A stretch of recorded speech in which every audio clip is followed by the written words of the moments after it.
Bom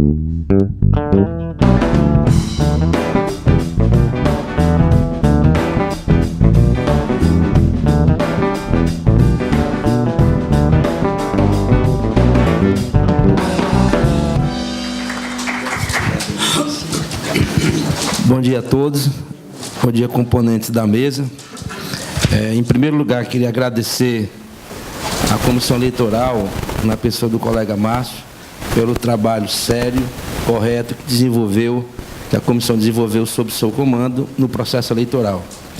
Agradecer também aos funcionários do sindicato que intervieram de forma contundente, ajudando a comissão eleitoral nessas eleições que aconteceram no mês de maio.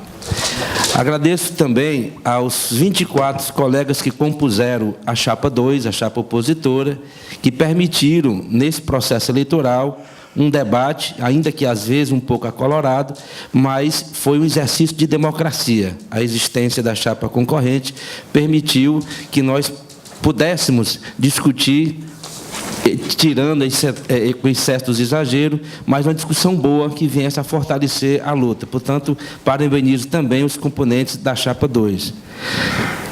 Tenho consciência de que a obrigação e a responsabilidade que a mim foi conferida vai exigir muita competência no processo de condução do sindicato, primeiro, em função da conjuntura desse país, uma conjuntura adversa à classe trabalhadora, uma conjuntura adversa principalmente ao servidor público, que é a bola da vez nesse processo que está aí no poder.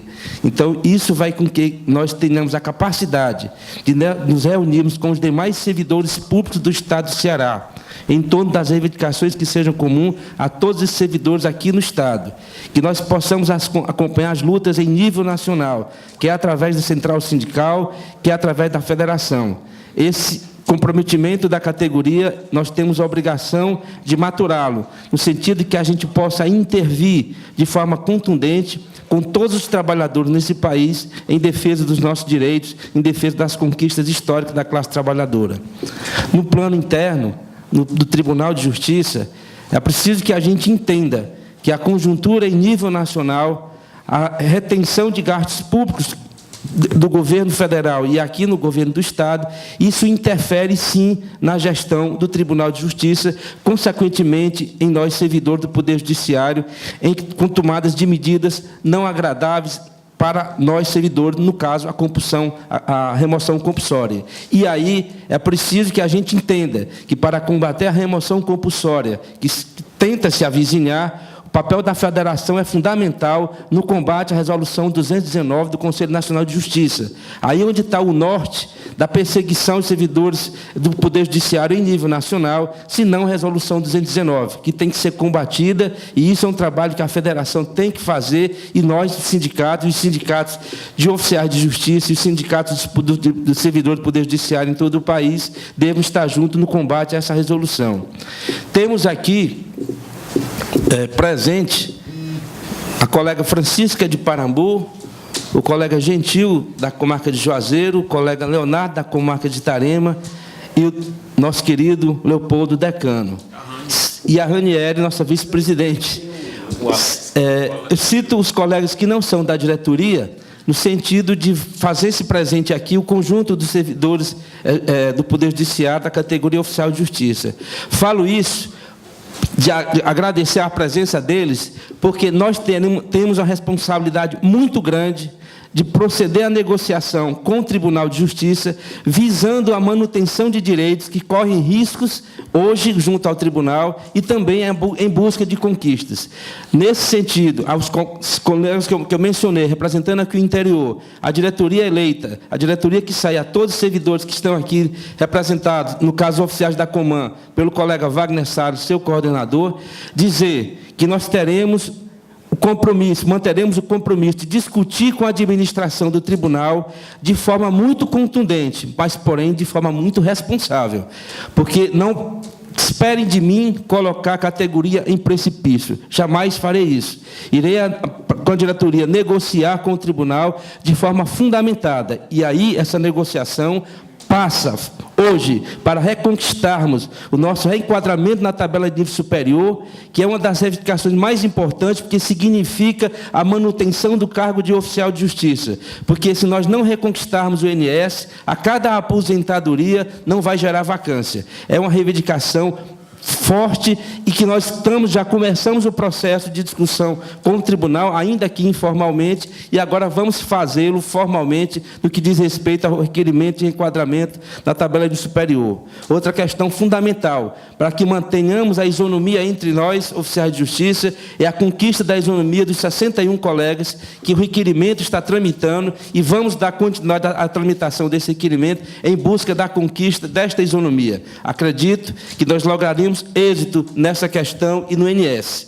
Penso também que é preciso que nós discutamos com a presença do tribunal a portaria 17/2018, que trata dos plantões judiciários, que está sendo desumano para os colegas do interior, os plantões judiciários, a forma como está sendo conduzido hoje, o não ressarcimento no deslocamento havido entre comarcas quando do plantão. São estas questões que eu alio a uma muito importante, que pode barrar remoção compulsória, que é a nomeação de concursados. É preciso que os concursados sejam nomeados, porque nós desenvolvemos um estudo e vimos que há uma carência de, no mínimo, 70 oficiais de justiça devam ser convocados, devam ser nomeados. A luta por nomeação ante um concurso que se expira sua validade agora em setembro, se faz mistério para que possamos dar a continuidade a um trabalho de excelência na prestação jurisdicional. Para isso, não há magistrado que trabalhe sem a presença do oficial de justiça. Temos comarcas sem oficial de justiça e temos comarcas que precisam e necessitam da nomeação de oficial de justiça. Cito como, por exemplo, a comarca de Itauá, cito Juazeiro do Norte, segunda maior cidade do interior, precisando de oficial de justiça, assim como a situação dramática da comarca de Quixadá, assim como a situação dramática da comarca de Crateús, que tiveram colegas removidos e não houve a devida reposição.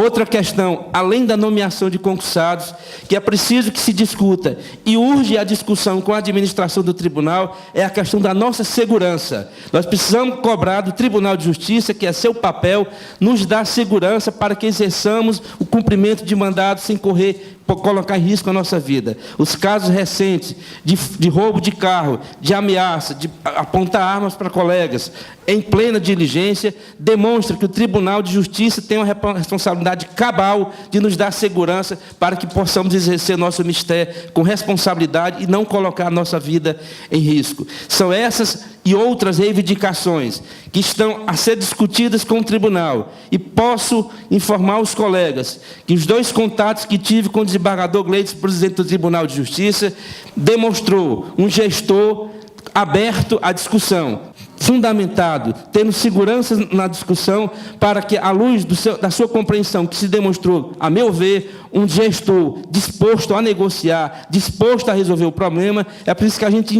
supere esse entrave que é o seu assessor lá na presidência. E, para isso, superar esse entrave, é mostrar para o desembargador Gleides que nós queremos trabalhar, que nós temos uma participação fundamental para a justiça, para a efetivação da prestação jurisdicional, mas que ele saiba que nós precisamos estar resguardados na nossa segurança, nós precisamos estar resguardados com as nossas famílias, no sentido da não remoção compulsória, nós precisamos estar resguardados para o nosso trabalho, para a nomeação de concursado, e que a gente possa garantir a manutenção da existência do cargo de oficial de justiça, que é milenar, no sentido que a gente reconquiste o nosso reenquadramento na tabela superior. Todas essas reivindicações devam e vão ser discutidas de forma a miúde e fundamentada junto à administração do tribunal. E repito e reafirmo que eu jamais, na qualidade de presidente dos sindicatos oficiais de justiça, colocarei a categoria em situações de abismo, de situação irresponsável. Participo do movimento sindical há 39 anos. Fui perseguido pela ditadura militar, tenho consciência da responsabilidade do trabalho sindical, porque quem assume encargo, assume encargos, mas temos que ter a responsabilidade de conduzir a categoria no caminho certo, no caminho responsável. Acredito que a experiência trazida ao longo de 20 anos de banco, 17 anos no movimento sindical bancário, e os 9 anos que fui diretor de comunicação do Sindicato dos Oficiais de Justiça, em conjunto com toda a diretoria e em conjunto com os oficiais de justiça, permitirá a gente fazer uma gestão exitosa. Nesse sentido, não medirei esforços em defender a categoria, em discutir, em chamar cada diretor à sua responsabilidade, para que a gente possamos, junto com o Tribunal de Justiça, recuperar a nossa condição digna que outrora existira e que, ao longo do tempo, ela vem sendo massacrada, perseguida com decisões não condizentes com a postura do tribunal que sempre teve para conosco, oficial e demais servidores. E aqui reforço o compromisso de, junto com o Síndico de Justiça, atuarmos em conjunto naquilo que for comum a todos os servidores. O Sindojus não se oporá a sentar à mesa, a cerrar fileiras com os colegas do Síndico de Justiça em defesa dos interesses de todas as propostas que venham a nos unir. Temos, evidentemente, peculiaridades, porém, a classe trabalhadora já deu demonstração de que unida ela é capaz de superar a dificuldade. Portanto, colegas, podem ficar tranquilos. Eu disse na campanha, vamos precisar de todo mundo. E, nesse sentido, eleição acabou, é olhar para frente, é olhar para a categoria como um todo, é buscar a discussão sincera, franca, transparente com todos os servidores. A gestão que começa sob a minha presidência, dando continuidade a outras, será uma gestão participativa e descentralizada. Disso podem ficar certos. E a outra coisa é que, quando sentar à mesa para negociar com o presidente do Tribunal de Justiça e sua administração, faremos uma negociação sempre pautada na responsabilidade, na capacidade de conciliar, mas com muita firmeza e com muita determinação. Muito obrigado.